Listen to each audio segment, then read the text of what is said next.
ਸਤਿ ਸ਼੍ਰੀ ਅਕਾਲ। ਤੁਸੀਂ ਵੇਖ ਰਹੇ ਹੋ ਟੀਵੀ ਪੰਜਾਬ ਤੇ ਮੈਂ ਹਾਂ ਤੁਹਾਡੇ ਨਾਲ ਇੰਦਰਪ੍ਰੀਤ ਕੌਰ ਸੰਘੇੜਾ। ਵੀਕਲੀ ਬੁਲੇਟਿਨ ਵਿੱਚ ਤੁਹਾਡਾ ਸਵਾਗਤ ਹੈ, ਜਿੱਥੇ ਗੱਲਬਾਤ ਉਹਨਾਂ ਖਬਰਾਂ ਦੀ ਹੋਏਗੀ ਜਿਹੜੀਆਂ ਹਫ਼ਤਾਭਰ ਕੈਨੇਡਾ ਵਿੱਚ ਖਾਸ ਰਹੀਆਂ। ਸਭ ਤੋਂ ਪਹਿਲਾਂ ਨਜ਼ਰ ਮਾਰਦੇ ਹਾਂ ਹੈਡਲਾਈਨਸ ਤੇ। ਮਾਂ-ਬਾਪ ਕਦੋਂ ਆ ਸਕਣਗੇ? ਕੈਨੇਡਾ ਵਿਭਾਗ ਨੇ ਪੀਜੀਪੀ ਬਾਰੇ ਨਹੀਂ ਦਿੱਤੀ ਜਾਣਕਾਰੀ। 4 ਸੂਬਿਆਂ ਨੇ ਕੱਢੇ ਡਰਾਅ, ਕਈਆਂ ਨੂੰ ਮਿਲੇ ਸੱਦੇ। ਯਾਤਰੀਆਂ ਲਈ ਪੂਰੀ ਤਰ੍ਹਾਂ ਖੁੱਲ੍ਹਾ ਕੈਨੇਡਾ, ਹੁਣ ਵੱਧ ਯਾਤਰੀ ਕੈਨੇਡਾ ਵਿੱਚ ਆਉਣ ਦੀ ਉਮੀਦ। ਵੱਡੇ ਡਰਾਅ ਨਿਕਲਣ ਬਾਰੇ ਜਾਣਕਾਰੀ, ਜਾਣੋ ਕਦੋਂ ਨਿਕਲਣਗੇ ਵੱਡੇ ਡਰਾਅ। ਬਾਰਡਰ ਟਾਪ ਆਉਣ ਵਾਲਿਆਂ ਲਈ ਜਾਣਕਾਰੀ, ਸ਼ਰਨਾਰਥੀਆਂ ਦੇ ਮਾਮਲੇ ਵਿੱਚ ਜਲਦ ਆਵੇਗਾ ਫੈਸਲਾ। ਪੇਰੈਂਟਸ ਗ੍ਰੈਂਡ ਪੇਰੈਂਟਸ ਪ੍ਰੋਗਰਾਮ ਦੇ ਰਾਹੀਂ ਮਾਂ-ਬਾਪ ਕੈਨੇਡਾ ਵਿੱਚ ਕਦੋਂ ਆ ਸਕਣਗੇ? ਲਗਾਤਾਰ ਕਈ ਜਾਣੇ ਇਹ ਸਵਾਲ ਪੁੱਛ ਰਹੇ ਨੇ। ਇਸ ਬਾਰੇ ਇਮੀਗ੍ਰੇਸ਼ਨ ਵਿਭਾਗ ਵੱਲੋਂ ਫਿਲਹਾਲ ਕੋਈ ਵੀ ਡਿਟੇਲ ਸਾਂਝੀ ਨਹੀਂ ਕੀਤੀ ਗਈ। ਕਰੋਨਾ ਪੈਂਡੇਮਿਕ ਤੋਂ ਪਹਿਲਾਂ ਇਹ ਹੁੰਦਾ ਸੀ ਕਿ ਇਸ ਪ੍ਰੋਗਰਾਮ ਦੇ ਬਾਰੇ ਜਨਵਰੀ ਮਹੀਨੇ ਵਿੱਚ ਡਿਟੇਲ ਦੱਸ ਦਿੱਤੀ ਜਾਂਦੀ ਸੀ, ਪਰ ਕੋਵਿਡ ਤੋਂ ਬਾਅਦ ਇਸ ਦੀ ਡਿਟੇਲ ਹੁਣ ਜਨਵਰੀ ਮਹੀਨੇ ਨਹੀਂ ਦੱਸੀ ਜਾ ਰਹੀ। ਹੁਣ ਜੋ ਟਾਰਗੇਟ ਤੈਅ ਕੀਤਾ ਗਿਆ ਉਹ ਤਾਂ ਦੱਸ ਦਿੱਤਾ ਗਿਆ, ਪਰ ਦੂਜੇ ਪਾਸੇ ਇਹ ਅਜੇ ਤੱਕ ਨਹੀਂ ਦੱਸਿਆ ਗਿਆ ਕਿ ਕਦੋਂ ਇਸ ਦੀ ਪ੍ਰੋਸੈਸਿੰਗ ਸ਼ੁਰੂ ਹੋਵੇਗੀ। IRCC ਵੱਲੋਂ ਅਜੇ ਤੱਕ parents and grandparents programme ਦੇ ਬਾਰੇ ਕੋਈ ਵੀ ਡਿਟੇਲ ਸਾਂਝੀ ਨਹੀਂ ਕੀਤੀ ਗਈ। 14 ਮਾਰਚ 2022 ਨੂੰ IRCC ਵੱਲੋਂ ਦੱਸਿਆ ਗਿਆ ਸੀ ਕਿ ਉਹਨਾਂ ਵੱਲੋਂ ਜਲਦ parents and grandparents programme 2022 ਦੇ ਬਾਰੇ ਜਾਣਕਾਰੀ ਸਾਂਝੀ ਕੀਤੀ ਜਾਵੇਗੀ। ਦੱਸ ਦਈਏ ਕਿ ਇਮੀਗ੍ਰੇਸ਼ਨ ਲੈਵਲਸ ਪਲਾਨ 2022 ਤੋਂ 2024 ਦੇ ਤਹਿਤ ਡਿਪਾਰਟਮੈਂਟ ਵੱਲੋਂ ਇਹ ਟਾਰਗੇਟ ਤੈਅ ਕੀਤਾ ਗਿਆ ਹੈ। ਇਸ ਸਾਲ 25,000 ਇਮੀਗ੍ਰੈਂਟਸ PGP ਪ੍ਰੋਗਰਾਮ ਤਹਿਤ ਹੋਣਗੇ। 2023 ਦੇ ਵਿੱਚ ਇਸ ਨੂੰ ਵਧਾ ਕੇ 28,500 ਅਤੇ 2024 ਵਿੱਚ 32,000 ਕਰ ਦਿੱਤਾ ਜਾਵੇਗਾ। ਕਰੋਨਾ ਪੈਂਡੇਮਿਕ ਤੋਂ ਪਹਿਲਾਂ ਆਮ ਤੌਰ ਤੇ ਜਨਵਰੀ ਮਹੀਨੇ ਦੌਰਾਨ PGP ਐਪਲੀਕੇਸ਼ਨ ਦੇ ਪ੍ਰੋਸੈਸ ਬਾਰੇ ਡਿਟੇਲ ਸਾਂਝੀ ਕਰ ਦਿੱਤੀ ਜਾਂਦੀ ਹੈ, ਪਰ 2020 ਅਤੇ 2021 ਦੌਰਾਨ ਸਾਰੀ ਜਾਣਕਾਰੀ ਆਟਮ ਦੇ ਵਿੱਚ ਦਿੱਤੀ ਗਈ ਸੀ। ਤੇ ਇਸ ਵਾਰ ਵੀ ਕਿਵੇਂ ਇਸ ਦੀ ਪ੍ਰੋਸੈਸਿੰਗ ਰਹਿਣ ਵਾਲੀ ਹੈ, ਇਸ ਬਾਰੇ ਅਜੇ IRCC ਵੱਲੋਂ ਕੋਈ ਡਿਟੇਲ ਸਾਂਝੀ ਨਹੀਂ ਕੀਤੀ ਗਈ। ਜਾਣਕਾਰੀ ਲਈ ਦੱਸ ਦਈਏ ਕਿ ਜੇਕਰ ਸਪਾਂਸਰਸ ਵੱਲੋਂ PGP ਪ੍ਰੋਗਰਾਮ ਤਹਿਤ ਕਿਸੇ ਨੂੰ ਬੁਲਾਉਣਾ ਹੈ ਤੇ ਉਸ ਵਾਸਤੇ ਇੱਕ ਕ੍ਰਾਈਟੇਰੀਆ ਮੰਨਣਾ ਪੈਂਦਾ ਹੈ, ਜਿਸ ਮੁਤਾਬਕ ਸਿਰਫ ਉਹੀ ਅਪਲਾਈ ਕਰ ਸਕਣਗੇ ਜਿਹੜੇ ਕੈਨੇਡੀਅਨ ਸਿਟੀਜ਼ਨ ਜਾਂ ਫਿਰ PR ਨੇ, ਜਾਂ ਫਿਰ ਜਿਹੜੇ ਕੈਨੇਡੀਅਨ ਇੰਡੀਅਨ ਐਕਟ ਅਧੀਨ ਰਜਿਸਟਰਡ ਹਨ। ਅਪਲਾਈ ਵਾਲੇ ਦੀ ਉਮਰ ਘੱਟੋ ਘੱਟ 18 ਸਾਲ ਹੋਣੀ ਚਾਹੀਦੀ ਹੈ, ਉਹ ਕੈਨੇਡਾ ਵਿੱਚ ਹੋਣਾ ਚਾਹੀਦਾ ਹੈ ਤੇ ਉਸ ਲਈ ਮਿਨੀਮਮ ਨੈਸੈਸਰੀ ਇਨਕਮ ਲੈਵਲ ਨੂੰ ਪੂਰਾ ਕਰਨਾ ਜ਼ਰੂਰੀ ਹੋਵੇਗਾ। ਹੁਣ ਦੇਖਣਾ ਹੋਵੇਗਾ ਕਿ IRCC ਵਿਭਾਗ ਵੱਲੋਂ ਪੈਰੈਂਟਸ ਗ੍ਰੈਂਡ ਪੇਰੈਂਟਸ ਪ੍ਰੋਗਰਾਮ ਤਹਿਤ ਜਿਹੜੀ ਡਿਟੇਲ ਹੈ ਉਸ ਨੂੰ ਕਦੋਂ ਸਾਂਝਾ ਕੀਤਾ ਜਾਂਦਾ ਹੈ। ਯਾਤਰੀਆਂ ਵਾਸਤੇ ਕੈਨੇਡਾ ਨੂੰ ਪੂਰੀ ਤਰ੍ਹਾਂ ਖੋਲ੍ਹ ਦਿੱਤਾ ਗਿਆ, ਜਿਸ ਮੁਤਾਬਕ ਹੁਣ ਯਾਤਰੀ ਪਹਿਲਾਂ ਵਾਂਗ ਯਾਤਰਾ ਕਰ ਸਕਦੇ ਨੇ। ਸ਼ਰਤ ਹੈ ਕਿ ਯਾਤਰੀ ਵੈਕਸੀਨੇਟਡ ਹੋਣ। ਜਿਹੜੇ ਵੈਕਸੀਨੇਟਡ ਨੇ ਉਹਨਾਂ ਨੂੰ ਇਹ ਕਹਿ ਦਿੱਤਾ ਗਿਆ ਹੈ ਕਿ ਕਰੋਨਾ ਟੈਸਟ ਦੀ ਨੈਗੇਟਿਵ ਰਿਪੋਰਟ ਦਿਖਾਉਣ ਦੀ ਵੀ ਜ਼ਰੂਰਤ ਨਹੀਂ। ਹੁਣ ਉਮੀਦ ਕੀਤੀ ਜਾ ਰਹੀ ਹੈ ਕਿ ਟੂਰਿਜ਼ਮ ਸੈਕਟਰ ਨੂੰ ਜੋ ਕਰੋਨਾ ਪੈਂਡੇਮਿਕ ਕਾਰਨ ਘਾਟਾ ਪਿਆ ਉਹ ਹੁਣ ਸਹੀ ਹੋ ਜਾਵੇਗਾ, ਜਾਣੀ ਕਿ ਇਸ ਸੈਕਟਰ ਨੂੰ ਵੀ ਹੁਲਾਰਾ ਮਿਲੇਗਾ। ਯਾਤਰੀਆਂ ਵਾਸਤੇ ਕੈਨੇਡਾ ਨੂੰ ਪੂਰੀ ਤਰ੍ਹਾਂ ਖੋਲ੍ਹ ਦਿੱਤਾ ਗਿਆ ਹੈ, ਜਿੱਥੇ ਹੁਣ ਯਾਤਰੀ ਬਿਨਾਂ ਕਿਸੇ ਰੁਕਾਵਟ ਦੇ ਕੈਨੇਡਾ ਵਿੱਚ ਦਾਖਲ ਹੋ ਸਕਦੇ ਨੇ। ਕਰੋਨਾ ਵਾਇਰਸ ਦੀਆਂ ਕਈ ਪਾਬੰਦੀਆਂ ਹੁਣ ਖਤਮ ਕਰ ਦਿੱਤੀਆਂ ਗਈਆਂ ਨੇ, ਜਿੱਥੇ ਆਉਣ ਵਾਲੇ ਯਾਤਰੀਆਂ ਨੂੰ ਵੱਡੀ ਰਾਹਤ ਦੇ ਦਿੱਤੀ ਗਈ ਹੈ। ਹੁਣ ਜਿਸ ਤਰ੍ਹਾਂ ਫੈਡਰਲ ਸਰਕਾਰ ਵੱਲੋਂ ਹਾਲ ਹੀ ਵਿੱਚ ਟੈਸਟ ਦੀ ਸ਼ਰਤ ਨੂੰ ਖਤਮ ਕਰਨ ਦਾ ਐਲਾਨ ਕੀਤਾ ਗਿਆ, ਉਸ ਤੋਂ ਬਾਅਦ ਉਮੀਦ ਕੀਤੀ ਜਾ ਰਹੀ ਹੈ ਕਿ ਇਸ ਵਾਰ ਯਾਤਰਾ ਸੰਬੰਧੀ ਕੈਨੇਡਾ ਦੀ ਕਾਫੀ ਡਿਮਾਂਡ ਰਹਿਣ ਵਾਲੀ ਹੈ। 1 ਅਪ੍ਰੈਲ ਤੋਂ ਜਿਹੜੇ ਫੁੱਲੀ ਵੈਕਸੀਨੇਟਡ ਯਾਤਰੀ ਨੇ ਉਹ ਬਿਨਾਂ ਕਰੋਨਾ ਵਾਇਰਸ ਦਾ ਟੈਸਟ ਕਰਵਾਏ ਕੈਨੇਡਾ ਵਿੱਚ ਦਾਖਲ ਹੋ ਸਕਣਗੇ। ਇਸ ਤੋਂ ਪਹਿਲਾਂ ਸਰਕਾਰ ਵੱਲੋਂ PCR ਟੈਸਟ ਸੰਬੰਧੀ ਰਾਹਤ ਦਿੱਤੀ ਗਈ ਸੀ, ਪਰ ਹੁਣ ਟੈਸਟ ਦੀ ਸ਼ਰਤ ਫੁੱਲੀ ਵੈਕਸੀਨੇਟਡ ਯਾਤਰੀਆਂ ਵਾਸਤੇ ਮੁਕੰਮਲ ਤੌਰ ਤੇ ਖਤਮ ਕਰ ਦਿੱਤੀ ਗਈ ਹੈ। ਇਸ ਤੋਂ ਇਲਾਵਾ ਜਿਹੜੇ ਯਾਤਰੀ ਕੈਨੇਡਾ ਆਉਣਗੇ ਉਹਨਾਂ ਦੀ ਪਹੁੰਚਣ ਦੇ ਉੱਪਰ ਰੈਂਡਮ ਟੈਸਟਿੰਗ ਕੀਤੀ ਜਾ ਸਕਦੀ ਹੈ, ਜਿਸ ਬਾਰੇ ਸਰਕਾਰ ਵੱਲੋਂ ਪਹਿਲਾਂ ਹੀ ਸਪਸ਼ਟ ਕਰ ਦਿੱਤਾ ਗਿਆ। ਜਦੋਂ ਹੁਣ ਸਰਕਾਰ ਵੱਲੋਂ ਯਾਤਰਾ ਸੰਬੰਧੀ ਇਹ ਵੱਡਾ ਐਲਾਨ ਕੀਤਾ ਗਿਆ ਤਾਂ 에ਅਰਲਾਈਨਸ ਵੱਲੋਂ ਇਸ ਦਾ ਸਵਾਗਤ ਕੀਤਾ ਗਿਆ ਤੇ ਉਹਨਾਂ ਨੂੰ ਉਮੀਦ ਹੈ ਕਿ ਹੁਣ ਕਾਫੀ ਯਾਤਰੀ ਕੈਨੇਡਾ ਵਿੱਚ ਆਉਣਗੇ, ਕਿਉਂਕਿ ਕਾਫੀ ਲੰਬੇ ਸਮੇਂ ਤੋਂ ਟਰੈਵਲ ਤੇ ਟੂਰਿਜ਼ਮ ਇੰਡਸਟਰੀ ਬੁਰੀ ਤਰ੍ਹਾਂ ਪ੍ਰਭਾਵਿਤ ਹੋਈ। ਫਰਵਰੀ ਮਹੀਨੇ ਦੌਰਾਨ 1,69,000 ਇੰਟਰਨੈਸ਼ਨਲ ਵਿਜ਼ਿਟਰਸ ਕੈਨੇਡੀਅਨ 에ਅਰਪੋਰਟ ਦੇ ਉੱਪਰ ਪਹੁੰਚੇ, ਜੋ ਕਿ ਪਿਛਲੇ ਸਾਲ ਦੇ ਮੁਕਾਬਲੇ 12% ਦਾ ਵਾਧਾ ਦੱਸਿਆ ਗਿਆ। ਇਹ ਅੰਕੜਾ ਸਟੈਟਿਸਟਿਕਸ ਕੈਨੇਡਾ ਵੱਲੋਂ ਸਾਂਝਾ ਕੀਤਾ ਗਿਆ।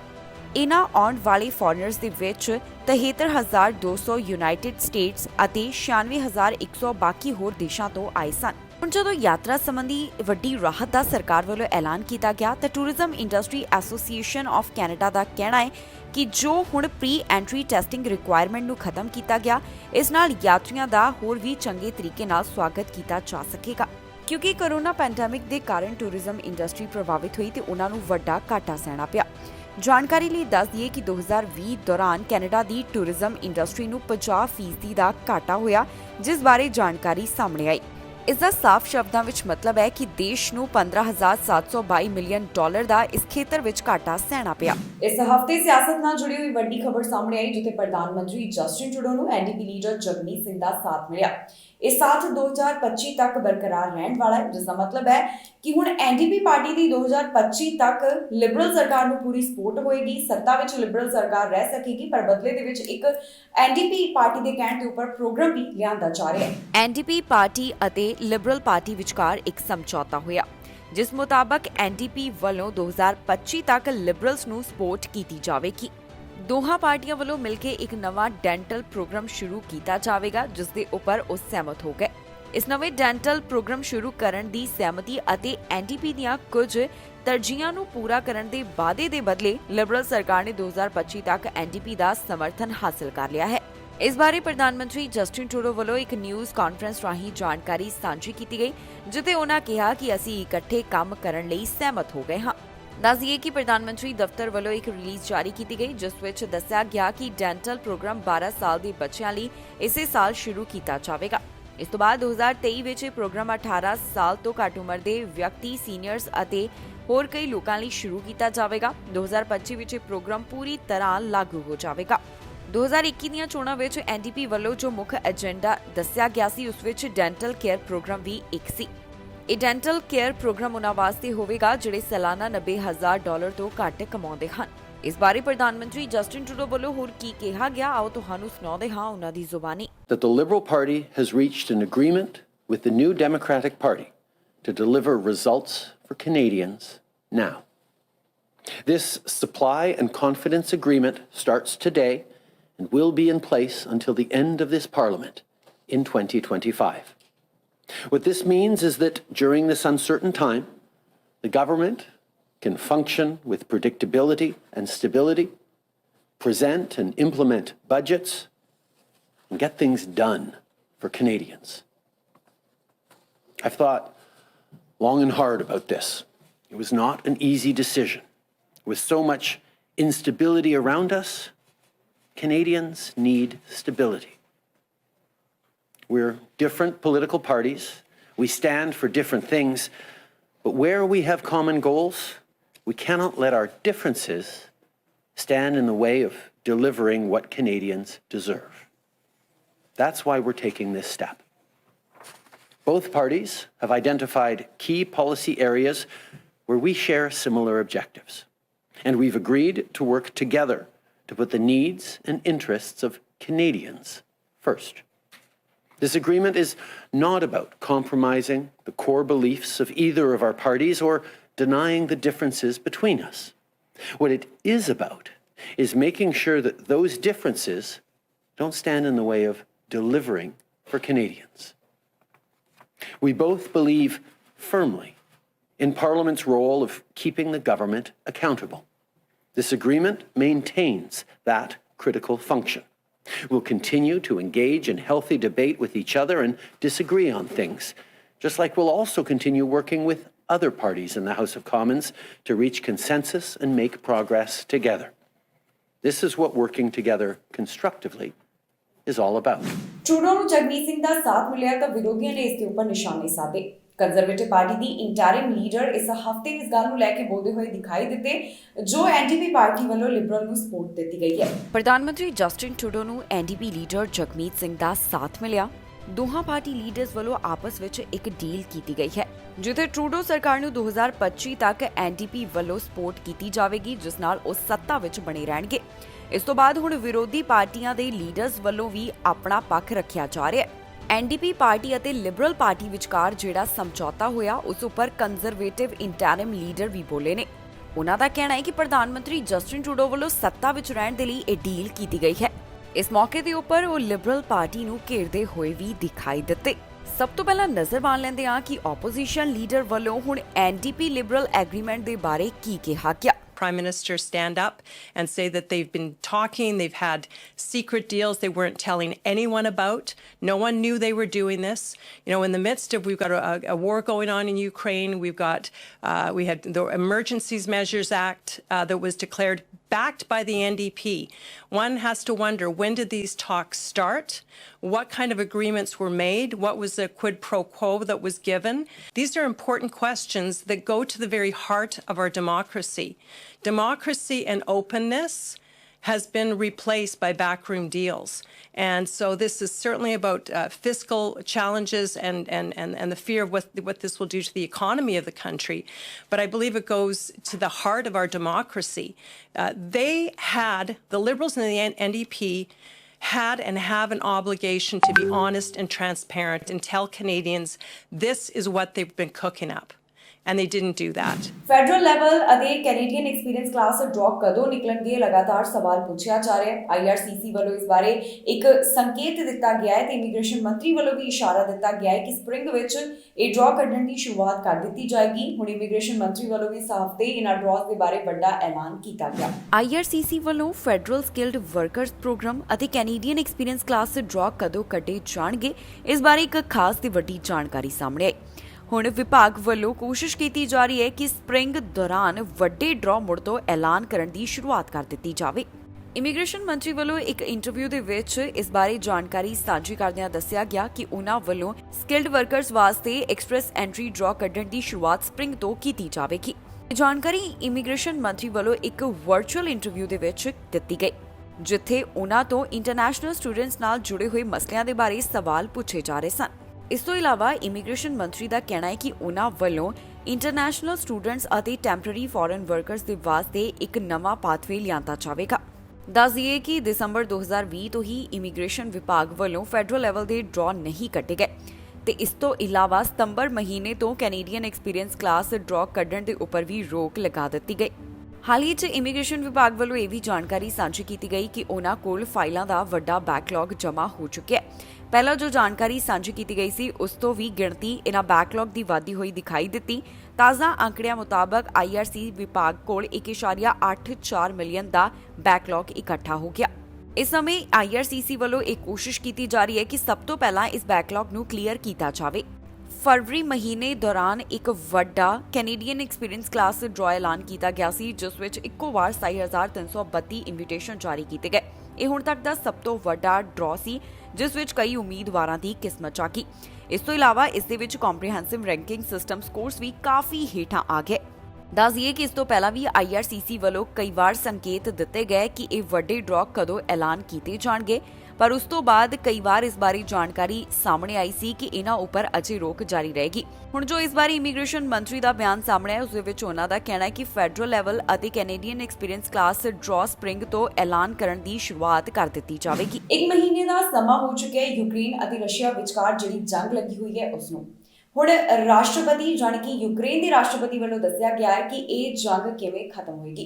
ਇਸ ਹਫ਼ਤੇ ਉਹਨਾਂ ਦਾ ਇਸ ਬਾਰੇ ਬਿਆਨ ਸਾਹਮਣੇ ਆਇਆ, ਜਿੱਥੇ ਉਹਨਾਂ ਕਿਹਾ ਕਿ ਜਦੋਂ ਤੱਕ ਰਾਸ਼ਟਰਪਤੀ ਪੁਤਿਨ ਉਹਨਾਂ ਦੇ ਨਾਲ ਨੈਗੋਸੀਏਸ਼ਨ ਨਹੀਂ ਕਰਦੇ, ਗੱਲਬਾਤ ਨਹੀਂ ਕਰਦੇ, ਤਾਂ ਇਹ ਜੰਗ ਖਤਮ ਨਹੀਂ ਹੋ ਸਕਦੀ। ਯੂਕਰੇਨ ਦੇ ਰਾਸ਼ਟਰਪਤੀ ਵੱਲੋਂ ਦੱਸਿਆ ਗਿਆ ਹੈ ਕਿ ਜੋ ਇਸ ਸਮੇਂ ਯੂਕਰੇਨ ਤੇ ਰਸ਼ੀਆ ਵਿਚਕਾਰ ਜੰਗ ਚੱਲ ਰਹੀ ਹੈ, ਇਹ ਕਿਸ ਤਰ੍ਹਾਂ ਖਤਮ ਹੋਵੇਗੀ। ਯੂਕਰੇਨ ਦੇ ਰਾਸ਼ਟਰਪਤੀ ਨੇ ਕਿਹਾ ਕਿ ਰੂਸ ਦੇ ਰਾਸ਼ਟਰਪਤੀ ਨਾਲ ਮੁਲਾਕਾਤ ਤੋਂ ਬਿਨਾਂ ਇਹ ਜੰਗ ਖਤਮ ਨਹੀਂ ਹੋ ਸਕਦੀ। ਹਾਲ ਹੀ 'ਚ ਯੂਕਰੇਨ ਦੇ ਰਾਸ਼ਟਰਪਤੀ ਵੱਲੋਂ ਕਿਹਾ ਗਿਆ ਸੀ ਕਿ ਉਹ ਪੁਤਿਨ ਨਾਲ ਨੈਗੋਸੀਏਸ਼ਨ ਵਾਸਤੇ ਤਿਆਰ ਹਨ ਤੇ ਨਾਲ ਹੀ ਉਹਨਾਂ ਵੱਲੋਂ ਵਿਸ਼ਵ ਯੁੱਧ ਸੰਬੰਧੀ ਵੀ ਆਪਣਾ ਪੱਖ ਰੱਖਿਆ ਗਿਆ ਸੀ। ਰਾਸ਼ਟਰਪਤੀ ਦਾ ਕਹਿਣਾ ਹੈ ਕਿ ਜਦੋਂ ਤੱਕ ਉਹਨਾਂ ਵੱਲੋਂ ਰੂਸ ਦੇ ਰਾਸ਼ਟਰਪਤੀ ਪੁਤਿਨ ਦੇ ਨਾਲ ਮੁਲਾਕਾਤ ਨਹੀਂ ਕੀਤੀ ਜਾਂਦੀ, ਉਹ ਇਸ ਨਤੀਜੇ ਦੇ ਉੱਪਰ ਨਹੀਂ ਪਹੁੰਚ ਸਕਦੇ ਕਿ ਕਿਵੇਂ ਇਸ ਜੰਗ ਨੂੰ ਖਤਮ ਕੀਤਾ ਜਾ ਸਕੇਗਾ। ਜਾਣਕਾਰੀ ਲਈ ਦੱਸ ਦਈਏ ਕਿ ਜੰਗ ਦੀ ਸ਼ੁਰੂਆਤ ਤੋਂ ਲੈ ਕੇ ਹੁਣ ਤੱਕ ਕਈ ਯੂਕਰੇਨ ਵਾਸੀ ਆਪਣਾ ਦੇਸ਼ ਛੱਡ ਚੁੱਕੇ ਨੇ। ਜਰਮਨੀ ਵੱਲੋਂ ਹਾਲ ਹੀ ਵਿੱਚ ਭਵਿੱਖਬਾਣੀ ਕੀਤੀ ਗਈ ਸੀ ਕਿ ਇਹਨਾਂ ਰਿਫਿਊਜੀਆਂ ਦੀ ਗਿਣਤੀ 10 ਮਿਲੀਅਨ ਤੋਂ ਵੱਧ ਆਉਣ ਵਾਲੇ ਹਫ਼ਤਿਆਂ ਦੌਰਾਨ ਹੋ ਸਕਦੀ ਹੈ, ਜਿਹੜੇ ਯੂਕਰੇਨ ਛੱਡ ਕੇ ਵੱਖ-ਵੱਖ ਦੇਸ਼ਾਂ ਵਿੱਚ ਚਲੇ ਜਾਣਗੇ। ਵੱਡੀ ਗਿਣਤੀ ਵਿੱਚ ਲੋਕ ਪੋਲੈਂਡ ਦੇ ਵਿੱਚ ਜਾ ਰਹੇ ਨੇ ਤੇ ਕਈ ਦੇਸ਼ਾਂ ਵੱਲੋਂ ਵੀ ਸਪੈਸ਼ਲ ਪ੍ਰੋਗਰਾਮ ਚਲਾਏ ਜਾ ਰਹੇ ਹਨ ਤਾਂ ਕਿ ਯੂਕਰੇਨ ਰਿਫਿਊਜੀਆਂ ਦਾ ਸਵਾਗਤ ਕੀਤਾ ਜਾਵੇ। ਹਾਲ ਹੀ 'ਚ ਕੈਨੇਡਾ ਸਰਕਾਰ ਵੱਲੋਂ ਵੀ ਇਸ ਤਰ੍ਹਾਂ ਦਾ ਇੱਕ ਪ੍ਰੋਗਰਾਮ ਲਿਆਂਦਾ ਗਿਆ ਤਾਂ ਕਿ ਯੂਕਰੇਨ ਰਿਫਿਊਜੀ ਕੈਨੇਡਾ ਵਿੱਚ ਆ ਕੇ ਰਹਿ ਸਕਣ। ਜਿਹੜੇ ਵੈਕਸੀਨੇਟਡ ਯਾਤਰੀ ਨੇ ਉਹਨਾਂ ਨੂੰ ਤਾਂ ਬਿਨਾਂ ਸ਼ਰਤ ਕੈਨੇਡਾ ਆਉਣ ਦੀ ਇਜਾਜ਼ਤ ਮਿਲ ਗਈ ਹੈ, ਪਰ ਦੂਜੇ ਪਾਸੇ ਜਿਨ੍ਹਾਂ ਨੇ ਕੋਵਿਡ-19 ਵੈਕਸੀਨ ਨਹੀਂ ਲਗਵਾਈ, ਉਹ ਵੀ ਮੰਗ ਕਰ ਰਹੇ ਨੇ ਕਿ ਸਰਕਾਰ ਉਹਨਾਂ ਨੂੰ ਵੀ ਰਾਹਤ ਦੇ ਦੇਵੇ। ਜੀ ਹਾਂ, ਅਨਵੈਕਸੀਨੇਟਡ ਯਾਤਰੀਆਂ ਵੱਲੋਂ ਮੰਗ ਕੀਤੀ ਜਾ ਰਹੀ ਹੈ ਕਿ ਉਹਨਾਂ ਨੂੰ ਕੈਨੇਡਾ ਵਿੱਚ ਬਿਨਾਂ ਸ਼ਰਤ ਦਾਖਲੇ ਦੀ ਇਜਾਜ਼ਤ ਮਿਲੇ। ਕੈਨੇਡਾ ਵਿੱਚ ਹੁਣ ਬਿਨਾਂ ਟੀਕੇ ਵਾਲਿਆਂ ਨੂੰ ਵੀ ਆਉਣ ਦੀ ਇਜਾਜ਼ਤ ਦਿੱਤੀ ਜਾਵੇ। ਇਸ ਸੰਬੰਧੀ ਯਾਤਰੀਆਂ ਵੱਲੋਂ ਹੁਣ ਮੰਗ ਕੀਤੀ ਜਾ ਰਹੀ ਹੈ।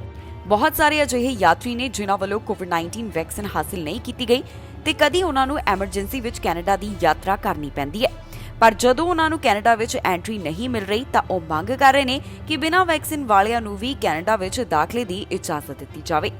ਜ਼ਿਕਰਯੋਗ ਹੈ ਕਿ ਕੋਵਿਡ-19 ਵੈਕਸੀਨੇਸ਼ਨ ਦਰ ਵਿੱਚ ਵਾਧਾ ਕਰਨ ਲਈ ਨਵੰਬਰ 2021 ਦੌਰਾਨ ਕੈਨੇਡਾ ਵੱਲੋਂ ਡੋਮੈਸਟਿਕ ਅਤੇ ਇੰਟਰਨੈਸ਼ਨਲ ਟਰੈਵਲ ਵਾਸਤੇ ਕੋਵਿਡ-19 ਵੈਕਸੀਨ ਨੂੰ ਲਾਜ਼ਮੀ ਕੀਤਾ, ਜਿਸ ਦਾ ਭਾਵ ਹੈ ਕਿ ਸਿਰਫ ਉਹੀ ਕੈਨੇਡਾ ਵਿੱਚ ਡੋਮੈਸਟਿਕ ਇੰਟਰਨੈਸ਼ਨਲ ਟਰੈਵਲ ਕਰ ਸਕਣਗੇ ਜਾਂ ਫਿਰ ਰੇਲ ਦਾ ਸਫ਼ਰ ਕਰ ਸਕਣਗੇ ਜਿਨ੍ਹਾਂ ਵੱਲੋਂ ਕੋਵਿਡ-19 ਵੈਕਸੀਨ ਦੇ ਦੋਨੋਂ ਸ਼ਾਟਸ ਹਾਸਲ ਕੀਤੇ ਗਏ ਨੇ। ਹਾਲ ਹੀ 'ਚ ਇਹ ਸਵਾਲ ਸਿਹਤ ਮੰਤਰੀ ਨੂੰ ਵੀ ਪੁੱਛਿਆ ਗਿਆ ਸੀ ਕਿ ਇਸ ਲਾਜ਼ਮੀ ਵੈਕਸੀਨੇਸ਼ਨ ਨੀਤੀ ਨੂੰ ਕਦੋਂ ਖਤਮ ਕੀਤਾ ਜਾਵੇਗਾ, ਜਿਸ ਦਾ ਜਵਾਬ ਦਿੰਦਿਆਂ ਉਹਨਾਂ ਦਾ ਕਹਿਣਾ ਸੀ ਕਿ ਅਜਿਹਾ ਕਦਮ ਫਿਲਹਾਲ ਸਰਕਾਰ ਵੱਲੋਂ ਨਹੀਂ ਚੁੱਕਿਆ ਜਾਏਗਾ। ਕੈਨੇਡਾ ਤੋਂ ਇਲਾਵਾ ਕਈ ਅਜਿਹੇ ਦੇਸ਼ ਨੇ ਜਿਨ੍ਹਾਂ ਵੱਲੋਂ ਇਸ ਸੰਬੰਧੀ ਰਾਹਤ ਦੇ ਦਿੱਤੀ ਗਈ ਹੈ। ਮੌਜੂਦਾ ਸਮੇਂ ਕੈਨੇਡਾ ਵਿੱਚ 5 ਸਾਲ ਅਤੇ ਇਸ ਤੋਂ ਵੱਧ ਉਮਰ ਵਾਲਿਆਂ 'ਚ 85% ਤੋਂ ਵੱਧ ਕੈਨੇਡੀਅਨਸ ਇਸ ਸਮੇਂ ਫੁੱਲੀ ਵੈਕਸੀਨੇਟਡ ਨੇ। ਹੁਣ ਜਦੋਂ ਮੌਜੂਦਾ ਕਰੋਨਾ ਵਾਇਰਸ ਦੇ ਹਾਲਾਤ ਦੇਖੇ ਜਾ ਰਹੇ ਨੇ ਤਾਂ ਕਈ ਸੂਬੇ ਪਾਬੰਦੀਆਂ ਵਿੱਚ ਰਾਹਤ ਦੇ ਰਹੇ ਨੇ। ਕਈ ਥਾਵਾਂ ਤੋਂ ਵੈਕਸੀਨੇਸ਼ਨ ਪ੍ਰੂਫ ਵੀ ਖਤਮ ਕੀਤਾ ਜਾ ਰਿਹਾ ਹੈ। ਕੈਨੇਡਾ ਤੋਂ ਇਲਾਵਾ ਇੰਗਲੈਂਡ, ਆਇਰਲੈਂਡ, ਆਈਸਲੈਂਡ ਅਤੇ ਹੋਰ ਕਈ ਅਜਿਹੇ ਦੇਸ਼ ਵੀ ਹਨ ਜਿਨ੍ਹਾਂ ਵੱਲੋਂ ਇਹ ਕਹਿ ਦਿੱਤਾ ਗਿਆ ਕਿ ਬਿਨਾਂ ਵੈਕਸੀਨ ਵਾਲੇ ਯਾਤਰੀ ਵੀ ਬਿਨਾਂ ਕਿਸੇ ਪਾਬੰਦੀ ਦੇ ਯਾਤਰਾ ਕਰ ਸਕਦੇ ਨੇ। ਗ੍ਰੀਸ ਅਤੇ ਜਮੈਕਾ ਵੱਲੋਂ ਵੀ ਬਿਨਾਂ ਵੈਕਸੀਨੇਸ਼ਨ ਵਾਲੇ ਯਾਤਰੀਆਂ ਲਈ ਆਪਣੇ ਦਰਵਾਜ਼ੇ ਖੋਲ੍ਹ ਦਿੱਤੇ ਗਏ ਤੇ ਹੁਣ ਇਹ ਮੰਗ ਕੀਤੀ ਜਾ ਰਹੀ ਹੈ ਕਿ ਕੈਨੇਡਾ ਵੀ ਅਜਿਹਾ ਕਦਮ ਚੁੱਕੇ, ਪਰ ਫਿਲਹਾਲ ਕੈਨੇਡਾ ਵੱਲੋਂ ਇਸ ਤਰ੍ਹਾਂ ਦੀ ਕੋਈ ਵੀ ਯੋਜਨਾ ਤਿਆਰ ਨਹੀਂ ਕੀਤੀ ਗਈ। ਇਸ ਤੋਂ ਇਲਾਵਾ ਕੁਝ ਮੈਡੀਕਲ ਐਕਸਪਰਟ ਅਜਿਹੇ ਵੀ ਹਨ ਜਿਨ੍ਹਾਂ ਦਾ ਮੰਨਣਾ ਹੈ ਕਿ ਕੈਨੇਡਾ ਲਈ ਆਪਣੀ ਵੈਕਸੀਨੇਸ਼ਨ ਨੀਤੀ ਨੂੰ ਮੁੜ ਤੋਂ ਵਿਚਾਰਿਆ ਜਾਣਾ ਚਾਹੀਦਾ ਹੈ। ਐਕਸਪਰਟਸ ਦਾ ਕਹਿਣਾ ਹੈ ਕਿ ਕਈ ਵਾਰ ਯਾਤਰੀਆਂ ਵੱਲੋਂ ਕੋਵਿਡ-19 ਵੈਕਸੀਨ ਹਾਸਲ ਵੀ ਕੀਤੀ ਗਈ ਹੁੰਦੀ ਹੈ, ਪਰ ਫਿਰ ਵੀ ਉਹ ਕਰੋਨਾ ਵਾਇਰਸ ਦਾ ਸ਼ਿਕਾਰ ਹੋ ਜਾਂਦੇ ਨੇ। ਅਲੱਗ-ਅਲੱਗ ਮਾਹਿਰਾਂ ਵੱਲੋਂ ਹੁਣ ਆਪਣੇ ਵਿਚਾਰ ਸਾਂਝੇ ਕੀਤੇ ਜਾ ਰਹੇ ਨੇ, ਪਰ ਦੇਖਣਾ ਹੋਵੇਗਾ ਕਿ ਸਰਕਾਰ ਵੱਲੋਂ ਇਸ ਨੀਤੀ ਦੇ ਬਾਰੇ ਕੀ ਫੈਸਲਾ ਲਿਆ ਜਾਂਦਾ ਹੈ। ਅਮਰੀਕਾ ਵਿੱਚ ਜਿਹੜੇ ਮੈਕਸੀਕੋ ਬਾਰਡਰ ਟੱਪ ਕੇ ਆਉਂਦੇ ਨੇ ਉਸ ਬਾਰੇ ਇਸ ਹਫ਼ਤੇ ਵੱਡੀ ਖਬਰ ਸਾਹਮਣੇ। ਬਾਈਡਨ ਪ੍ਰਸ਼ਾਸਨ ਵੱਲੋਂ ਇੱਕ ਅਜਿਹਾ ਪ੍ਰੋਗਰਾਮ ਲਿਆਂਦਾ ਜਾ ਰਿਹਾ ਜਿਸ ਨਾਲ ਸ਼ਰਨਾਰਥੀਆਂ ਦੇ ਮਾਮਲੇ ਵਿੱਚ ਜਲਦ ਫੈਸਲਾ ਸੁਣਾਇਆ ਜਾਵੇਗਾ। ਪਹਿਲਾਂ ਸ਼ਰਨਾਰਥੀਆਂ ਦੇ ਮਾਮਲੇ ਵਿੱਚ ਫੈਸਲਾ ਆਉਣ ਵਿੱਚ ਸਾਲਾਂ ਦਾ ਸਮਾਂ ਲੱਗ ਜਾਂਦਾ ਸੀ, ਪਰ ਹੁਣ ਪ੍ਰਸ਼ਾਸਨ ਦਾ ਕਹਿਣਾ ਹੈ ਕਿ ਜੋ ਪ੍ਰੋਗਰਾਮ ਉਹਨਾਂ ਵੱਲੋਂ ਲਿਆਂਦਾ ਜਾਵੇਗਾ ਉਸ ਨਾਲ ਮਹੀਨਿਆਂ ਦੇ ਵਿੱਚ ਹੀ ਸ਼ਰਨਾਰਥੀਆਂ ਦੇ ਬਾਰੇ ਫੈਸਲਾ ਸੁਣਾ ਦਿੱਤਾ ਜਾਵੇਗਾ। ਅਮਰੀਕਾ ਤੋਂ ਇੱਕ ਵੱਡੀ ਖਬਰ ਸਾਹਮਣੇ ਆਈ ਹੈ ਜਿੱਥੇ ਸ਼ਰਨਾਰਥੀਆਂ ਦੇ ਮਾਮਲੇ ਵਿੱਚ ਹੁਣ ਜਲਦ ਫੈਸਲਾ ਸੁਣਾਇਆ ਜਾਵੇਗਾ। ਅਮਰੀਕਾ ਵਿੱਚ ਇੱਕ ਨਵੀਂ ਪ੍ਰਕਿਰਿਆ ਲਿਆਂਦੀ ਜਾ ਰਹੀ ਹੈ ਜਿਸ ਨਾਲ ਸ਼ਰਨਾਰਥੀਆਂ ਦੇ ਮਾਮਲੇ ਵਿੱਚ ਹੁਣ ਜਲਦ ਫੈਸਲਾ ਸੁਣਾਇਆ ਜਾਵੇਗਾ। ਇਸ ਬਾਰੇ ਬਾਈਡਨ ਪ੍ਰਸ਼ਾਸਨ ਵੱਲੋਂ ਜਾਣਕਾਰੀ ਸਾਂਝੀ ਕੀਤੀ ਗਈ, ਜਿੱਥੇ ਦੱਸਿਆ ਗਿਆ ਕਿ ਸਰਹੱਦ ਰਾਹੀਂ ਆਉਣ ਵਾਲੇ ਸ਼ਰਨਾਰਥੀਆਂ ਦੇ ਬਿਆਨਾਂ ਤੇ ਫੈਸਲਾ ਸੁਣਾਉਣ ਦੇ ਸੰਬੰਧ ਵਿੱਚ ਹੁਣ ਨਵੀਂ ਪ੍ਰਕਿਰਿਆ ਲਿਆਂਦੀ ਜਾ ਰਹੀ ਹੈ। ਉਹਨਾਂ ਨੂੰ ਉਮੀਦ ਹੈ ਕਿ ਇਸ ਨਾਲ ਸਾਲਾਂ ਦੀ ਥਾਂ ਤੇ ਹੁਣ ਮਹੀਨਿਆਂ ਵਿੱਚ ਹੀ ਮਾਮਲੇ ਦੇ ਉੱਪਰ ਫੈਸਲਾ ਆ ਜਾਵੇਗਾ। ਇਹਨਾਂ ਨਵੇਂ ਨਿਯਮਾਂ ਦੇ ਮੁਤਾਬਕ ਸ਼ਰਨ ਦੇਣ ਦੀ ਪ੍ਰਕਿਰਿਆ ਨਾਲ ਜੁੜੇ ਅਧਿਕਾਰੀਆਂ ਨੂੰ ਦਾਅਵਿਆਂ ਨੂੰ ਮਨਜ਼ੂਰੀ ਦੇਣ ਜਾਂ ਫਿਰ ਇਸ ਨੂੰ ਨਾ ਮਨਜ਼ੂਰੀ ਦੇਣ ਦੇ ਅਧਿਕਾਰ ਦਿੱਤੇ ਜਾਣਗੇ। ਦੱਸ ਦਈਏ ਕਿ ਇਹ ਨਿਯਮ ਫੈਡਰਲ ਰਜਿਸਟਰ ਵਿੱਚ ਪਬਲਿਸ਼ ਹੋਣ ਦੇ 60 ਦਿਨਾਂ ਤੋਂ ਬਾਅਦ ਲਾਗੂ ਹੋ ਜਾਵੇਗਾ। ਸੰਯੁਕਤ ਰਾਸ਼ਟਰ ਸ਼ਰਨਾਰਥੀ ਏਜੰਸੀ ਮੁਤਾਬਕ 2017 ਤੋਂ ਸ਼ਰਨ ਲੈਣ ਵਾਲਿਆਂ ਲਈ ਅਮਰੀਕਾ ਦੁਨੀਆ ਦੀ ਸਭ ਤੋਂ ਲੋਕ ਪ੍ਰਸਿੱਧ ਮੰਜ਼ਿਲ ਹੈ, ਜਿਸ ਨਾਲ ਇਮੀਗ੍ਰੇਸ਼ਨ ਅਦਾਲਤਾਂ ਵਿੱਚ ਭਾਰੀ ਦਬਾਅ ਪਿਆ ਹੈ। ਵਿਭਾਗ ਕੋਲ ਕਈ ਪੈਂਡਿੰਗ ਮਾਮਲੇ ਪਏ ਹਨ ਜਿਨ੍ਹਾਂ ਦੇ ਉੱਪਰ ਅਜੇ ਫੈਸਲਾ ਸੁਣਾਉਣਾ ਬਾਕੀ ਹੈ। ਜਾਣਕਾਰੀ ਮੁਤਾਬਕ ਅਦਾਲਤ ਵਿੱਚ ਪੈਂਡਿੰਗ ਮਾਮਲਿਆਂ ਦੀ ਗਿਣਤੀ 17 ਲੱਖ ਹੋ ਗਈ ਹੈ, ਜਿਨ੍ਹਾਂ ਦੇ ਉੱਪਰ ਅਜੇ ਫੈਸਲਾ ਸੁਣਾਇਆ ਜਾਵੇਗਾ। ਪਾਬੰਦੀਆਂ ਹਟਾਉਣ ਦੇ ਬਾਰੇ ਪ੍ਰੀਮੀਅਰ ਫੋਰਡ ਦਾ ਇਸ ਹਫ਼ਤੇ ਵੱਡਾ ਬਿਆਨ ਸਾਹਮਣੇ ਹੈ। ਉਹਨਾਂ ਕਿਹਾ ਕਿ ਬਿਲਕੁਲ ਸਹੀ ਸਮੇਂ ਤੇ ਓਨਟਾਰੀਓ ਸੂਬੇ ਤੋਂ ਪਾਬੰਦੀਆਂ ਹਟਾਈਆਂ ਗਈਆਂ।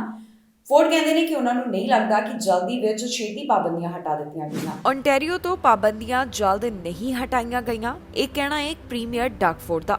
ਜੀ ਹਾਂ, ਪ੍ਰੀਮੀਅਰ ਡਗ ਫੋਰਡ ਕਹਿੰਦੇ ਨੇ ਕਿ ਮੌਜੂਦਾ ਸਮੇਂ ਦੇ ਹਾਲਾਤ ਅਤੇ ਹਸਪਤਾਲ ਵਿੱਚ ਜਿਹੜੇ ਮਰੀਜ਼ ਨੇ ਉਹਨਾਂ ਸਭ ਨੂੰ ਧਿਆਨ ਵਿੱਚ ਰੱਖਦਿਆਂ ਹੀ ਸੂਬੇ ਵੱਲੋਂ ਫੈਸਲਾ ਸੁਣਾਇਆ ਗਿਆ ਹੈ ਜਿੱਥੇ ਪਾਬੰਦੀਆਂ ਵਿੱਚ ਢਿੱਲ ਦਿੱਤੀ ਗਈ। ਉਹਨਾਂ ਦਾ ਕਹਿਣਾ ਹੈ ਕਿ ਮੈਨੂੰ ਇਹ ਨਹੀਂ ਲੱਗਦਾ ਕਿ ਪਾਬੰਦੀਆਂ ਬਹੁਤ ਜਲਦ ਖਤਮ ਕਰ ਦਿੱਤੀਆਂ ਗਈਆਂ ਨੇ। ਦਰਅਸਲ ਪ੍ਰੈਸ ਕਾਨਫਰੰਸ ਵਿੱਚ ਪ੍ਰੀਮੀਅਰ ਨੂੰ ਇਹ ਸਵਾਲ ਪੁੱਛਿਆ ਗਿਆ ਸੀ, ਜਿਸ ਦਾ ਜਵਾਬ ਦਿੰਦਿਆਂ ਉਹਨਾਂ ਵੱਲੋਂ ਕਿਹਾ ਗਿਆ ਕਿ ਇਹ ਪਾਬੰਦੀਆਂ ਜਲਦ ਖਤਮ ਨਹੀਂ ਕੀਤੀਆਂ ਗਈਆਂ। ਫੋਰਡ ਕਹਿੰਦੇ ਨੇ ਕਿ ਮੈਨੂੰ ਨਹੀਂ ਲੱਗਦਾ ਕਿ ਜੇਕਰ ਕਰੋਨਾ ਵਾਇਰਸ ਦੇ ਮਾਮਲੇ ਫਿਰ ਤੋਂ ਵਧੇ ਤਾਂ ਫਿਰ ਪਾਬੰਦੀਆਂ ਲਗਾਉਣ ਦੀ ਜ਼ਰੂਰਤ ਹੈ, ਕਿਉਂਕਿ ਅਸੀਂ ਅਜਿਹਾ ਪਿਛਲੀਆਂ ਕਰੋਨਾ ਵਾਇਰਸ ਦੀਆਂ ਵੇਵਸ ਦੌਰਾਨ ਕਰ ਚੁੱਕੇ ਹਾਂ। ਜ਼ਿਕਰਯੋਗ ਹੈ ਕਿ ਸੋਮਵਾਰ ਤੋਂ ਓਨਟਾਰੀਓ ਵੱਲੋਂ ਮਾਸਕ ਸੰਬੰਧੀ ਵੱਡੀ ਰਾਹਤ ਦਿੱਤੀ ਗਈ, ਜਿੱਥੇ ਕਾਫੀ ਥਾਵਾਂ ਦੇ ਉੱਪਰ ਹੁਣ ਮਾਸਕ ਪਾਉਣਾ ਜ਼ਰੂਰੀ ਨਹੀਂ ਹੈ। ਜੇਕਰ ਤੁਸੀਂ ਆਪਣੇ ਤੌਰ ਦੇ ਉੱਪਰ ਮਾਸਕ ਪਾਉਣਾ ਚਾਹੁੰਦੇ ਹੋ ਤਾਂ ਤੁਸੀਂ ਅਜਿਹਾ ਕਰ ਸਕਦੇ ਹੋ। ਇਸ ਤੋਂ ਇਲਾਵਾ ਹੋਰ ਵੀ ਕਈ ਪਾਬੰਦੀਆਂ ਓਨਟਾਰੀਓ ਵੱਲੋਂ ਹਟਾ ਦਿੱਤੀਆਂ ਗਈਆਂ, ਜਿਸ ਵਿੱਚ ਵੈਕਸੀਨੇਸ਼ਨ ਦਾ ਪ੍ਰੂਫ ਸ਼ਾਮਿਲ ਹੈ। ਉਧਰ ਦੂਜੇ ਪਾਸੇ ਕਿਊਬੈਕ ਸੂਬੇ ਵੱਲੋਂ ਵੀ ਕਾਫੀ ਹੱਦ ਤੱਕ ਪਾਬੰਦੀਆਂ ਹਟਾ ਦਿੱਤੀਆਂ ਗਈਆਂ ਨੇ, ਪਰ ਅਜੇ ਵੀ ਕਈ ਰਿਸਟ੍ਰਿਕਸ਼ਨਸ ਬਰਕਰਾਰ ਹਨ। ਫੈਡਰਲ ਸਰਕਾਰ ਵੱਲੋਂ ਵੀ ਪਾਬੰਦੀਆਂ ਦੇ ਵਿੱਚ ਢਿੱਲ ਦਿੱਤੀ ਗਈ। ਹਾਲ ਹੀ ਵਿੱਚ ਯਾਤਰਾ ਸੰਬੰਧੀ ਪਾਬੰਦੀਆਂ ਨੂੰ ਵੀ ਹਟਾ ਦਿੱਤਾ ਗਿਆ ਹੈ। ਸ਼ਰਤ ਸਿਰਫ ਉਹਨਾਂ ਦੇ ਉੱਪਰ ਲਾਗੂ ਹੁੰਦੀ ਹੈ ਜਿਹੜੇ ਅਨਵੈਕਸੀਨੇਟਡ ਨੇ। ਇਸ ਤੋਂ ਇਲਾਵਾ ਫੋਰਡ ਵੱਲੋਂ ਜਾਣਕਾਰੀ ਦਿੱਤੀ ਗਈ ਹੈ ਕਿ ਉਹਨਾਂ ਵੱਲੋਂ ਨਵੇਂ ਸਿਵਿਕ ਕੰਪਸ ਵਾਸਤੇ 29.1 ਮਿਲੀਅਨ ਡਾਲਰ ਦਿੱਤੇ ਜਾਣਗੇ। ਇਹ ਫੰਡਿੰਗ ਨਵੇਂ ਆਟਵਾ ਹਸਪੀਟਲ ਸਿਵਿਕ ਕੈਂਪਸ ਵਾਸਤੇ ਲਿਆਂਦੀ ਜਾ ਰਹੀ ਹੈ, ਜਿਸ ਬਾਰੇ ਪ੍ਰੀਮੀਅਰ ਡਗ ਫੋਰਡ ਵੱਲੋਂ ਜਾਣਕਾਰੀ ਦਿੱਤੀ ਗਈ। ਕੈਨੇਡਾ ਦਾ ਪਾਸਪੋਰਟ ਲੈਣ ਦੇ ਵਿੱਚ ਕਾਫੀ ਸਮਾਂ ਲੱਗ ਰਿਹਾ ਹੈ। ਜੀ ਹਾਂ, ਜਿਨ੍ਹਾਂ ਵੱਲੋਂ ਪਾਸਪੋਰਟ ਸੰਬੰਧੀ ਅਰਜ਼ੀਆਂ ਦਿੱਤੀਆਂ ਗਈਆਂ ਉਹਨਾਂ ਨੂੰ ਕਾਫੀ ਇੰਤਜ਼ਾਰ ਕਰਨਾ ਪੈ ਰਿਹਾ ਹੈ ਕਿ ਉਹ ਇਸ ਦੇ ਉੱਪਰ ਫੈਸਲਾ ਹਾਸਲ ਕਰ ਲੈਣ। ਦਰਅਸਲ ਕੋਰੋਨਾ ਪਾਬੰਦੀਆਂ ਇੱਕਦਮ ਵੱਖ-ਵੱਖ ਦੇਸ਼ਾਂ ਵੱਲੋਂ ਹਟਾ ਦਿੱਤੀਆਂ ਗਈਆਂ। ਹੁਣ ਕੈਨੇਡੀਅਨਸ ਵੀ ਕਈ ਥਾਵਾਂ ਦੇ ਉੱਪਰ ਯਾਤਰਾ ਕਰਨਾ ਚਾਹੁੰਦੇ ਨੇ। ਕਈਆਂ ਵੱਲੋਂ ਪਾਸਪੋਰਟ ਸੰਬੰਧੀ ਜੋ ਅਰਜ਼ੀਆਂ ਦਿੱਤੀਆਂ ਗਈਆਂ ਉਸ ਨੂੰ ਹਾਸਲ ਕਰਨ ਦੇ ਵਿੱਚ ਹੁਣ ਇੰਤਜ਼ਾਰ ਕਰਨਾ ਪੈ ਰਿਹਾ ਹੈ। ਪਾਸਪੋਰਟ ਹਾਸਲ ਕਰਨ ਵਾਸਤੇ ਕੈਨੇਡੀਅਨਸ ਨੂੰ ਹੁਣ ਕਾਫੀ ਸਮਾਂ ਲੱਗ ਰਿਹਾ ਹੈ, ਕਿਉਂਕਿ ਇਸ ਵਾਸਤੇ ਇੱਕਦਮ ਡਿਮਾਂਡ ਪੈਦਾ ਹੋ ਗਈ। ਜੀ ਹਾਂ, ਫੈਡਰਲ ਸਰਕਾਰ ਵੱਲੋਂ ਜੋ ਯਾਤਰਾ ਸੰਬੰਧੀ ਪਾਬੰਦੀਆਂ ਵਿੱਚ ਰਾਹਤ ਦਿੱਤੀ ਗਈ, ਉਸ ਤੋਂ ਬਾਅਦ ਹੁਣ ਕੈਨੇਡੀਅਨਸ ਅੰਤਰਰਾਸ਼ਟਰੀ ਯਾਤਰਾ ਵਾਸਤੇ ਕਾਫੀ ਐਂਸ਼ੀਅਸ ਨਜ਼ਰ ਆ ਰਹੇ ਨੇ ਤੇ ਉਹਨਾਂ ਵੱਲੋਂ ਪਾਸਪੋਰਟ ਐਪਲੀਕੇਸ਼ਨਸ ਦੇ ਵਾਸਤੇ ਲੰਬਾ ਇੰਤਜ਼ਾਰ ਕਰਨਾ ਪੈ ਰਿਹਾ ਹੈ। Employment and social development Canada ਵੱਲੋਂ ਜੋ ਜਾਣਕਾਰੀ ਸਾਂਝੀ ਕੀਤੀ ਗਈ, ਉਸ ਮੁਤਾਬਕ ਜਿਹੜੇ ਇਨ ਪਰਸਨ ਪਾਸਪੋਰਟ ਵਾਸਤੇ ਅਪਲਾਈ ਕਰਦੇ ਨੇ ਉਹਨਾਂ ਨੂੰ 5 ਬਿਜ਼ਨਸ ਡੇਜ਼ ਲੱਗਦੇ ਨੇ ਤੇ ਜਿਹੜੇ ਮੇਲ ਰਾਹੀਂ ਅਪਲਾਈ ਕਰਦੇ ਨੇ ਉਹਨਾਂ ਨੂੰ 17 ਬਿਜ਼ਨਸ ਡੇਜ਼ ਦਾ ਇੰਤਜ਼ਾਰ ਕਰਨਾ ਪੈ ਰਿਹਾ ਹੈ। ਹੁਣ ਜਿਵੇਂ ਵੱਖ-ਵੱਖ ਦੇਸ਼ਾਂ ਵੱਲੋਂ ਯਾਤਰਾ ਦੇ ਵਿੱਚ ਢਿੱਲ ਦੇ ਦਿੱਤੀ ਗਈ, ਤਾਂ ਕੈਨੇਡਾ ਨੂੰ ਵੀ ਹੁਣ ਪਾਸਪੋਰਟ ਐਪਲੀਕੇਸ਼ਨਸ ਵਾਸਤੇ ਲੰਬਾ ਸਮਾਂ ਲੱਗ ਰਿਹਾ ਹੈ। ਪਹਿਲ ਦੇ ਆਧਾਰ ਦੇ ਉੱਪਰ ਉਹਨਾਂ ਦਾ ਮਸਲਾ ਹੱਲ ਕੀਤਾ ਜਾ ਰਿਹਾ ਹੈ ਜਿਨ੍ਹਾਂ ਨੇ ਐਮਰਜੈਂਸੀ ਯਾਤਰਾ ਕਰਨੀ ਹੈ। ਡਿਪਾਰਟਮੈਂਟ ਵੱਲੋਂ ਜਾਣਕਾਰੀ ਸਾਂਝੀ ਕਰਦਿਆਂ ਦੱਸਿਆ ਗਿਆ ਹੈ ਕਿ ਅਪ੍ਰੈਲ 2021 ਦੀ ਸ਼ੁਰੂਆਤ ਵਿੱਚ ਵਿਭਾਗ ਵੱਲੋਂ 1.2 ਮਿਲੀਅਨ ਪਾਸਪੋਰਟ ਇਸ਼ੂ ਕੀਤੇ ਗਏ, ਜਦਕਿ ਅਪ੍ਰੈਲ 2020 ਦੇ ਵਿੱਚ ਪਾਸਪੋਰਟ ਇਸ਼ੂ ਕਰਨ ਦੀ ਗਿਣਤੀ 3,63,000 ਸੀ। ਇਸ ਤੋਂ ਪਹਿਲਾਂ ਅਪ੍ਰੈਲ 2019 ਵਿੱਚ 2.3 ਮਿਲੀਅਨ ਪਾਸਪੋਰਟ ਇਸ਼ੂ ਕੀਤੇ ਗਏ। ਕੈਨੇਡਾ ਦੇ ਵੱਖ-ਵੱਖ ਸੂਬਿਆਂ ਵੱਲੋਂ ਕਈ ਡਰਾਅ ਕੱਢੇ ਗਏ, ਜਿਸ ਵਿੱਚ ਬਹੁਤ ਸਾਰੇ ਉਮੀਦਵਾਰਾਂ ਨੂੰ ਇਨਵੀਟੇਸ਼ਨ ਦਿੱਤੇ ਗਏ।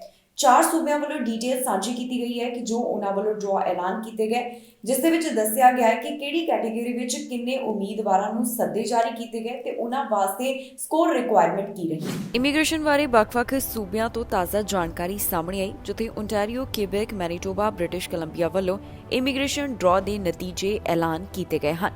ਇਹ ਡਰਾਅ ਦੇ ਨਤੀਜੇ ਮਾਰਚ 21 ਤੋਂ ਮਾਰਚ 25 ਤੱਕ ਦੱਸੇ ਗਏ, ਜਿੱਥੇ ਵੱਖ-ਵੱਖ ਪ੍ਰੋਵਿੰਸ਼ੀਅਲ ਨੋਮੀਨੇਸ਼ਨ ਪ੍ਰੋਗਰਾਮ ਜ਼ਰੀਏ ਕਈ ਉਮੀਦਵਾਰਾਂ ਨੂੰ ਇਨਵੀਟੇਸ਼ਨ ਦਿੱਤੇ ਗਏ। ਓਨਟਾਰੀਓ ਵੱਲੋਂ ਓਨਟਾਰੀਓ ਇਮੀਗ੍ਰੈਂਟ ਨੋਮੀਨੀ ਪ੍ਰੋਗਰਾਮ ਜ਼ਰੀਏ 471 ਉਮੀਦਵਾਰਾਂ ਨੂੰ ਸੱਦੇ ਜਾਰੀ ਕੀਤੇ ਗਏ, ਜਿਹੜੇ Ontario express entry skilled trade stream ਵਾਸਤੇ ਐਲੀਜੀਬਲ ਸਨ। ਇਸ ਡਰਾਅ ਵਿੱਚ ਇਨਵੀਟੇਸ਼ਨ ਹਾਸਲ ਕਰਨ ਲਈ ਉਮੀਦਵਾਰਾਂ ਕੋਲ ਘੱਟੋ-ਘੱਟ 350 ਕੰਪਰੀਹੈਂਸਿਵ ਰੈਂਕਿੰਗ ਸਿਸਟਮ ਸਕੋਰ ਹੋਣੇ ਜ਼ਰੂਰੀ ਰਹੇ। ਸੂਬੇ ਵੱਲੋਂ ਉਹਨਾਂ ਉਮੀਦਵਾਰਾਂ ਨੂੰ ਸੱਦੇ ਦਿੱਤੇ ਗਏ ਜਿਨ੍ਹਾਂ ਵੱਲੋਂ 24 ਮਾਰਚ 2021 ਤੋਂ ਲੈ ਕੇ 24 ਮਾਰਚ 2022 ਤੱਕ ਆਪਣੀ ਪ੍ਰੋਫਾਈਲ ਬਣਾਈ ਗਈ ਸੀ। ਮੈਨੀਟੋਬਾ ਸੂਬੇ ਵੱਲੋਂ ਜਿਹੜਾ 24 ਮਾਰਚ ਨੂੰ ਡਰਾਅ ਕੱਢਿਆ ਗਿਆ, ਉੱਥੇ 191 ਉਮੀਦਵਾਰਾਂ ਨੂੰ ਮੈਨੀਟੋਬਾ ਪ੍ਰੋਵਿੰਸ਼ੀਅਲ ਨੋਮੀਨੇਸ਼ਨ ਪ੍ਰੋਗਰਾਮ ਜ਼ਰੀਏ ਸੱਦੇ ਦਿੱਤੇ ਗਏ। ਸਕਿਲਡ ਵਰਕਰਸ ਇਨ ਮੈਨੀਟੋਬਾ ਕੈਟੇਗਰੀ ਵਿੱਚ 102 ਇਨਵੀਟੇਸ਼ਨ ਦਿੱਤੇ ਗਏ, ਜਿਸ ਵਾਸਤੇ 769 ਸਕੋਰਸ ਦੀ ਜ਼ਰੂਰਤ ਰਹੀ। ਸਕਿਲਡ ਵਰਕਰਸ ਓਵਰਸੀਜ਼ ਵਾਸਤੇ 64 ਇਨਵੀਟੇਸ਼ਨ ਦਿੱਤੇ ਗਏ ਅਤੇ ਘੱਟੋ-ਘੱਟ 712 ਸਕੋਰਸ ਦੀ ਜ਼ਰੂਰਤ ਸੀ। ਇੰਟਰਨੈਸ਼ਨਲ ਐਜੂਕੇਸ਼ਨ ਸਟਰੀਮ ਵਿੱਚ 25 ਇਨਵੀਟੇਸ਼ਨ ਦਿੱਤੇ ਗਏ, ਇਸ ਵਾਸਤੇ ਕੋਈ ਵੀ ਸਕੋਰ ਰਿਕੁਆਇਰਮੈਂਟ ਨਹੀਂ ਸੀ। ਇਸ ਤੋਂ ਇਲਾਵਾ 43 ਸੱਦੇ ਉਹਨਾਂ ਨੂੰ ਦਿੱਤੇ ਗਏ ਜਿਹੜੇ ਕਿ ਐਕਸਪ੍ਰੈਸ ਐਂਟਰੀ ਸਿਸਟਮ ਦੇ ਰਾਹੀਂ ਸਨ। ਇਸ ਤੋਂ ਇਲਾਵਾ ਬ੍ਰਿਟਿਸ਼ ਕੋਲੰਬੀਆ ਸੂਬੇ ਵੱਲੋਂ 22 ਮਾਰਚ ਨੂੰ British Columbia provincial nomination programme ਜ਼ਰੀਏ ਸੱਦੇ ਦਿੱਤੇ ਗਏ। 132 ਉਮੀਦਵਾਰਾਂ ਨੂੰ ਇਨਵੀਟੇਸ਼ਨ ਦਿੱਤੇ ਗਏ, ਜਿਹੜੇ express entry British Columbia skills immigration categories ਦੇ ਵਿੱਚੋਂ ਸਨ। ਜਿਹੜੇ ਉਮੀਦਵਾਰਾਂ ਨੂੰ ਸੱਦੇ ਹਾਸਿਲ ਹੋਏ ਉਹ ਸਕਿਲ ਵਰਕਰ, ਇੰਟਰਨੈਸ਼ਨਲ ਗ੍ਰੈਜੂਏਟ ਅਤੇ international level and semi skilled sub category ਵਿੱਚੋਂ ਰਹੇ। ਇਨ੍ਹਾਂ ਉਮੀਦਵਾਰਾਂ ਦੇ ਕੋਲ 77 ਤੋਂ ਲੈ ਕੇ 128 ਸਕੋਰਸ ਦੀ ਜ਼ਰੂਰਤ ਰਹੀ। ਇਸ ਦੇ ਨਾਲ ਹੀ ਟਾਰਗੇਟਡ ਆਕਿਊਪੇਸ਼ਨਸ ਦੇ ਰਾਹੀਂ ਸੂਬੇ ਵੱਲੋਂ 4 ਉਮੀਦਵਾਰਾਂ ਲਈ ਡਰਾਅ ਐਲਾਨ ਕੀਤੇ ਗਏ। 47 अर्ਲੀ ਚਾਈਲਡਹੁੱਡ ਐਜੂਕੇਟਰ ਵਾਸਤੇ ਇਸ ਦੌਰਾਨ 78 ਸਕੋਰਸ ਦੀ ਰਿਕੁਆਇਰਮੈਂਟ ਸੀ। 11 ਹੈਲਥ ਕੇਅਰ ਵਰਕਰਸ ਲਈ ਸਕੋਰ ਦੀ ਜ਼ਰੂਰਤ 78 ਰਹੀ। Less than 5 health care assistant score ਦੀ ਜ਼ਰੂਰਤ 63 ਰਹੀ। 9 ਐਨੀਮਲ ਹੈਲਥ ਟੈਕਨੋਲੋਜਿਸਟ ਜਿਸ ਵਾਸਤੇ 78 ਸਕੋਰਸ ਦੀ ਜ਼ਰੂਰਤ ਰਹੀ। ਕਿਊਬੈਕ ਸੂਬੇ ਵੱਲੋਂ 10 ਮਾਰਚ ਨੂੰ ਡਰਾਅ ਕੱਢਿਆ ਗਿਆ, ਜਿੱਥੇ Quebec regular skilled worker programme ਰਾਹੀਂ ਸੱਦੇ ਜਾਰੀ ਕੀਤੇ ਗਏ। ਉਮੀਦਵਾਰਾਂ ਕੋਲ 577 ਸਕੋਰਸ ਹੋਣੇ ਜ਼ਰੂਰੀ ਸਨ। ਇਹ ਇਨਵੀਟੇਸ਼ਨ ਵੱਖ-ਵੱਖ ਕਾਰੋਬਾਰ ਨਾਲ ਜੁੜੇ ਹੋਏ ਲੋਕਾਂ ਨੂੰ ਦਿੱਤੇ ਗਏ। ਇਹਨਾਂ ਆਕੂਪੇਸ਼ਨਸ ਦੀ ਲਿਸਟ ਕੁਝ ਇਸ ਤਰ੍ਹਾਂ ਹੈ ਜਿਹੜੇ ਉਮੀਦਵਾਰਾਂ ਨੂੰ ਇਨਵੀਟੇਸ਼ਨ ਮਿਲੇ। Computer and information systems manager, computer engineers, information systems analyst and consultants, database analyst and data administrators, software engineers and designers, computer programmers and interactive media developers, web designers and developers, electrical and electronics engineering technologists, computer network technicians, user support technician, information systems testing technicians, registered nurses and registered nurses, licensed practical nurses, nurses aides, orderlies and patient service associates, secondary school teachers, elementary school and kindergarten teacher, early childhood educators, producers, directors, choreographers and related occupations, graphic arts technicians, graphic designers and illustrators. ਇਸ ਦੇ ਨਾਲ ਹੀ ਜਾਂਦੇ ਇੱਕ ਵਾਰ ਫਿਰ ਤੋਂ ਨਜ਼ਰ ਮਾਰਦੇ ਹਾਂ ਹੈਡਲਾਈਨਸ ਤੇ। ਮਾਂ-ਬਾਪ ਕਦੋਂ ਆ ਸਕਣਗੇ? ਕੈਨੇਡਾ ਵਿਭਾਗ ਨੇ ਪੀਜੀਪੀ ਬਾਰੇ ਨਹੀਂ ਦਿੱਤੀ ਜਾਣਕਾਰੀ। 4 ਸੂਬਿਆਂ ਨੇ ਕੱਢੇ ਡਰਾਅ, ਕਈਆਂ ਨੂੰ ਮਿਲੇ ਸੱਦੇ। ਯਾਤਰੀਆਂ ਲਈ ਪੂਰੀ ਤਰ੍ਹਾਂ ਖੁੱਲਾ ਕੈਨੇਡਾ, ਹੁਣ ਵੱਧ ਯਾਤਰੀ ਕੈਨੇਡਾ ਵਿੱਚ ਆਉਣ ਦੀ ਉਮੀਦ। ਵੱਡੇ ਡਰਾਅ ਨਿਕਲਣ ਬਾਰੇ ਜਾਣਕਾਰੀ, ਜਾਣੋ ਕਦੋਂ ਨਿਕਲਣਗੇ ਵੱਡੇ ਡਰਾਅ। ਬਾਰਡਰ ਟਾਪ ਆਉਣ ਵਾਲਿਆਂ ਲਈ ਜਾਣਕਾਰੀ, ਸ਼ਰਨਾਰਥੀਆਂ ਦੇ ਮਾਮਲੇ ਵਿੱਚ ਜਲਦ ਆਵੇਗਾ ਫੈਸਲਾ। ਖਬਰਾਂ ਦੇ ਇਸ ਬੁਲੇਟਿਨ ਵਿੱਚ ਇੰਨਾ ਹੀ। ਫਿਲਹਾਲ ਮੈਨੂੰ ਇੰਦਰਪ੍ਰੀਤ ਕੌਰ ਸੰਗੀੜਾ ਨੂੰ ਦਿਓ ਇਜਾਜ਼ਤ ਤੇ ਬਾਕੀ ਖਬਰਾਂ ਲਈ ਤੁਸੀਂ ਬਣੇ ਰਹੋ ਟੀਵੀ ਪੰਜਾਬ ਦੇ ਨਾਲ।